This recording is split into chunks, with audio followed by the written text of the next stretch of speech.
Today's story is Hansel and Gretel, and we learn English through the stories. Let's begin. Once upon a time, in a faraway country, a poor woodcutter lived with his family. He worked hard, and the small harvests of fruits and potatoes were not always sufficient to feed his own. One day, Hansel and Gretel went with their father into the forest to gather firewood and mushrooms. "Don't stray too far," the woodcutter insisted, but the children couldn't find any mushrooms, so they wandered deeper and deeper into the forest.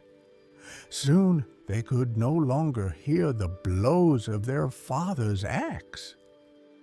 "Ugh," sighed the girl. "We've walked so far just to find some mushrooms." The children were resting on the grass when some rabbits and a little fox came up to them. "Don't eat the mushrooms," Gretel said to a rabbit. "Let's go back with Dad." But night had already fallen. The moon shone above the trees, sometimes too late to return.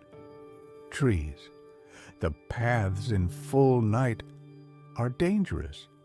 Will some wolf attack? Do you think some wolf will attack us? The little one whimpered.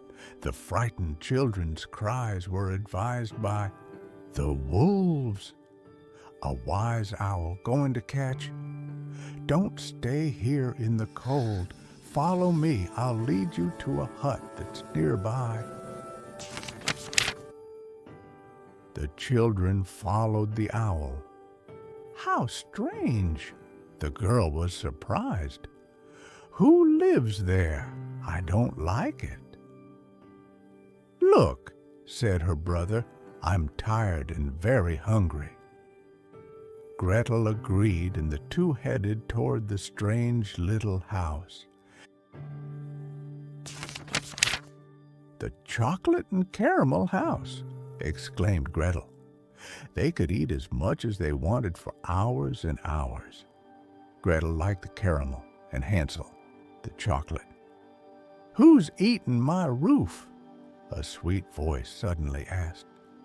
The door of the house opened, and a plump little old lady appeared.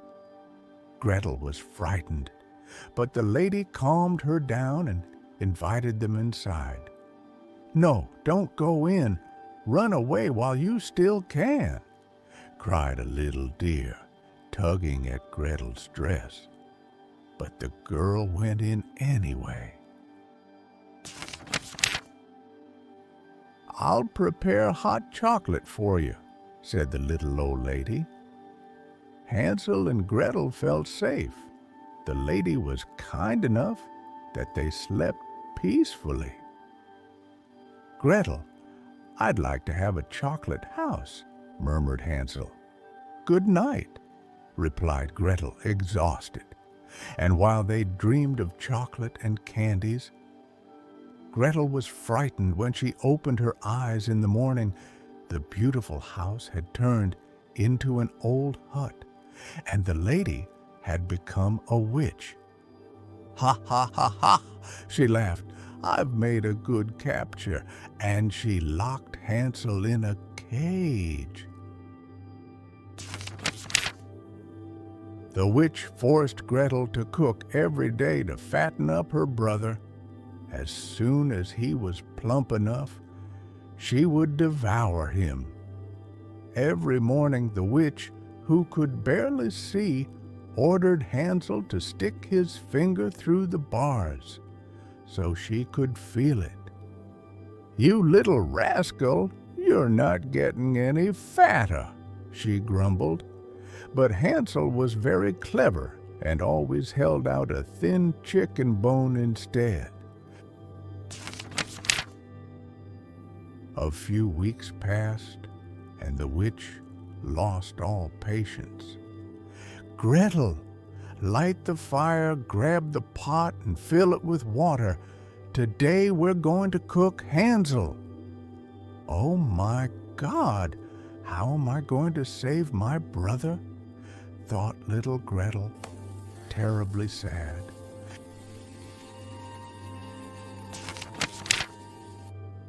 The flames licked the bottom of the cauldron.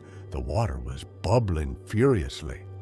The whole house smelled of onions, leeks, and boiling potatoes. "Is the oven hot yet?" asked the witch. "I don't know," answered Gretel. "Look for yourself." "Get out of the way. I'll check it myself," shouted the old hag. She opened the oven door and leaned far inside. "Now or never," Gretel whispered to herself. She kicked off her wooden clogs, took a running start, and pushed the witch with all her strength. The witch tumbled head first into the raging flames, and Gretel slammed the oven door shut, trapping her inside. The girl freed her brother. "Wait," said Hansel. The witch was hiding something under the bed. "So much gold!" exclaimed Gretel. When they opened it, they saw it was full of diamonds, pearl necklaces, and sacks of gold.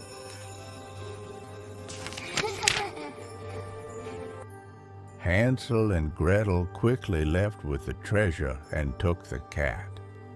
For a long time after resting near a stream, some swans kindly offered to carry them across.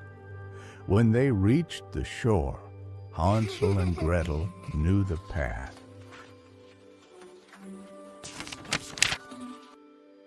As night fell, the children finally reached their home. They began shouting with joy when they saw their father and mother. "At last you're back!" Gretel threw herself into her father's arms and then whispered in his ear, "We didn't bring any mushrooms, but we found a huge treasure."